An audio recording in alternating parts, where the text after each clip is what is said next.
What's going on, everybody? AJ Chin here with Phenomenal Homes in Kansas City. You might be thinking about buying a house soon, so how much do you need to put down for a down payment? This will largely depend on what type of loan that you go with, but I just want to share a little bit of information so that you're well prepared in making this decision and figuring out exactly how much you should put down on a house. The most common type of loan is a conventional loan, and there is still a misconception that you need a 20% down payment. Now, that's not necessarily the case. You can still get a conventional loan with as little as 5% down. You may find 3% if you shop around, but typically 5% is the lowest you can go.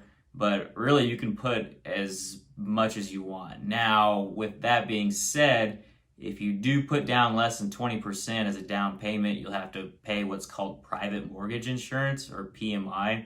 This is an additional monthly payment that you'll have to pay with your mortgage. So although you'll have to have less money up front, you are going to be paying a little bit more. And this doesn't go towards your equity or anything. So it's just an extra expense. So if you do have the 20% down, it does benefit to pay that because it will make things cheaper. Also, the higher down payment that you put down, the less interest you're going to be paying on your mortgage, the faster you're going to be able to chip away at that principal, and you'll build your equity up a lot quicker. Also, in terms of that, when you're placing an offer on a house, the higher down payment you have, you're considered a stronger buyer.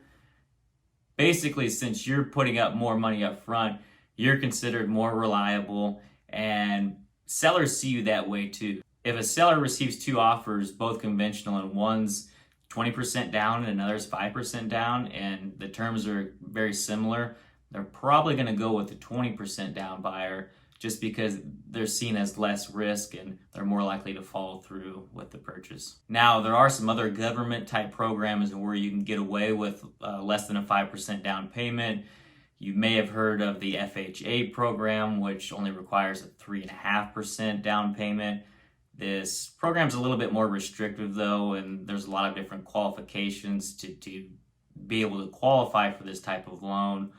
Also, again, going back to how strong an offer is, since FHA loans are a little bit more stringent and there are a lot more ways for a loan to potentially fall through, sellers are going to sometimes avoid these, especially if they have other conventional offers.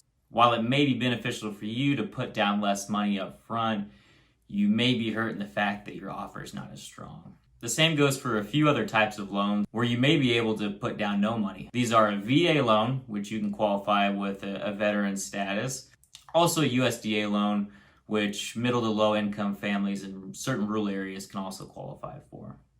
With all that being said, it's extremely important to make sure you know how much of a down payment that you can afford, what fits within your budget, but that also puts you in the best position to buy the house that you're hoping to get. Here at Phenomenal Homes, we'll work with you to determine this amount, figure out what works best for you, and strategize in order to put you in the best position to buy your dream house.